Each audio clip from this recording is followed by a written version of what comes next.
ça. Parce que Dieu a dit il est le mensonge. Et pourtant c'est le mensonge qui nous fait toi et moi. À chaque fois nous mentons. Il a dit c'est ceux qui disent la vérité. Pourquoi est-ce que tu ne permets pas que toi et moi nous disons la vérité? Pour enlever le mensonge de nos bouches. Pour pouvoir plaire à Dieu. Il y a quelqu'un parmi nous. Il ne vient pas à l'église dimanche. Si un pasteur lui demande, pourquoi tu ne viens pas? Ah, je suis malade. Dis-moi, il n'est pas malade. Dieu a dit qu'il n'aime pas le mensonge. Tu as menti que tu es malade. Toi, tu n'es pas malade. Donc, à chaque fois, nous prenons les problèmes. Nous donnons des problèmes. Nous cherchons des soucis à nous-mêmes.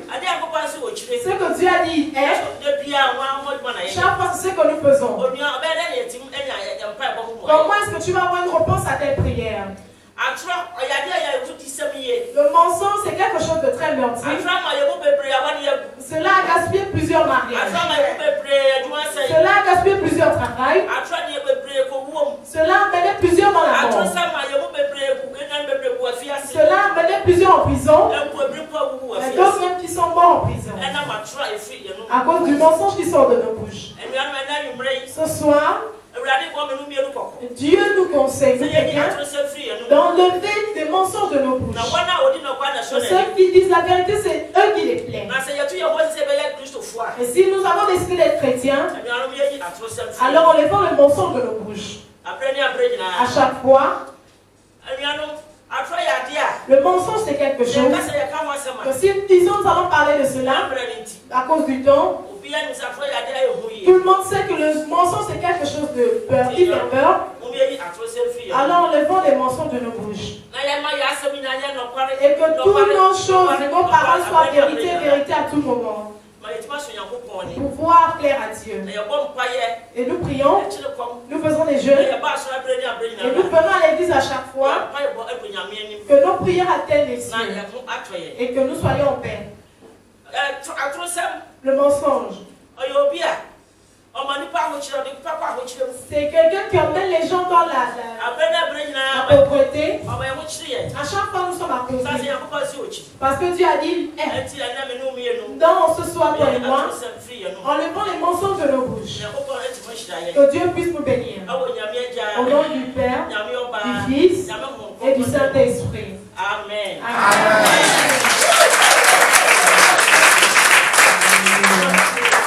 Amen. La Bible dit que les lèvres véridiques sont affermies pour toujours. Bible says,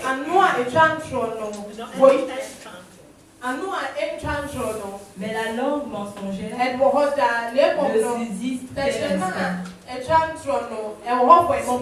Apprenons à dire la vérité. Pour le dernier message de ce soir, nous allons appeler notre cher bien-aimé. Nous allons nous parler de la femme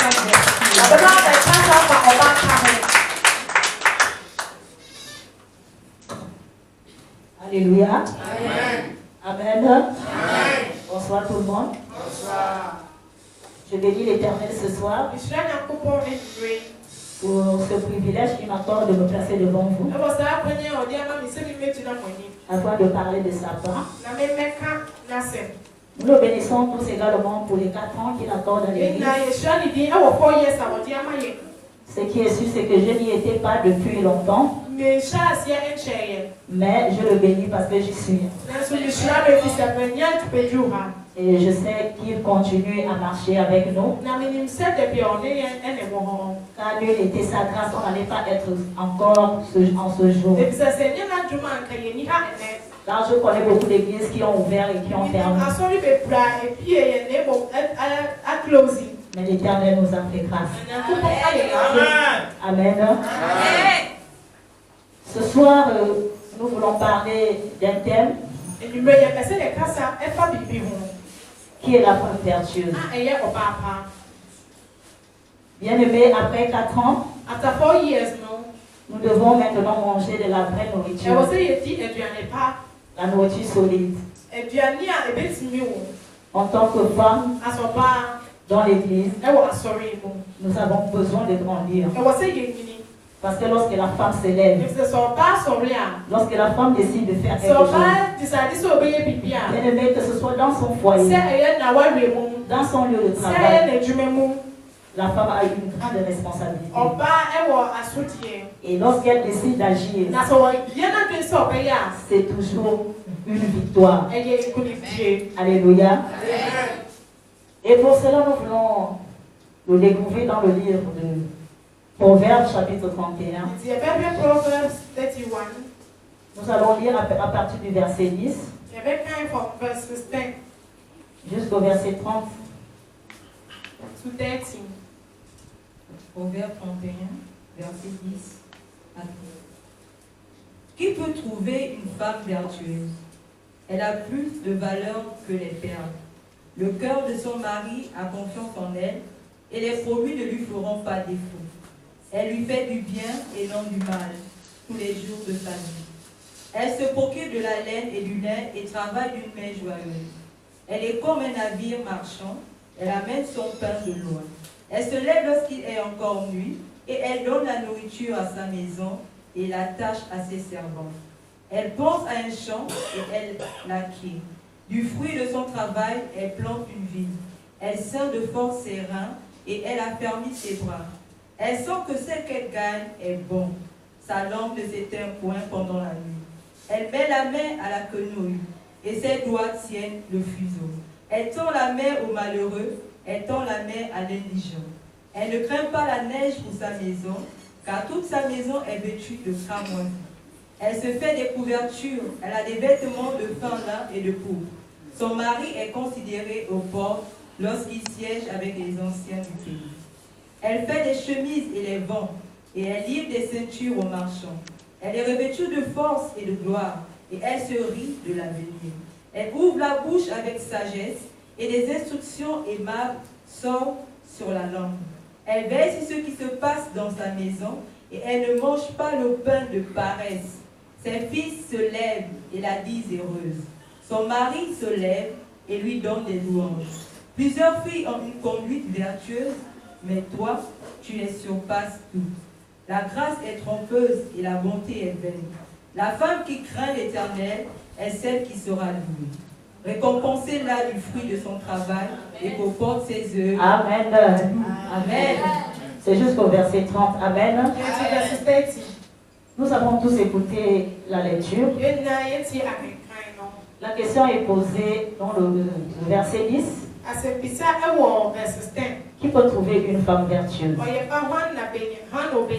Elle a bien plus de valeur que les perles. Alléluia. Bien aimé, ce qui signifie d'abord qu'une femme vertueuse, c'est quelqu'un de rare. C'est pas une femme qui court des rues. C'est pas une femme facile à trouver. Nous pouvons le dire dans le monde. Mais ce que je peux dire en tant que femme chrétienne, cela doit être de notre partage. Parce que nous sommes de ceux-là qui écoutons la parole de Dieu. Nous sommes celles-là qui sont enseignées à tout moment. Peut-être si les femmes vertueuses manquent peut-être dans le monde, mais dans l'église, il doit y avoir ces femmes vertueuses, ces femmes capables, ces femmes fortes, ces femmes vaillantes, ces femmes intercesseuses, ces femmes qui mènent à bien tout ce qu'elles entreprennent. Alléluia. Dans ce texte proverbe, on élève la femme. Une femme qui est capable, une femme qui est vaillante, une femme qui est forte, une femme de caractère. Bien aimé, une femme vertueuse a de nombreuses qualités. Une femme vertueuse a beaucoup de caractéristiques. La femme vertueuse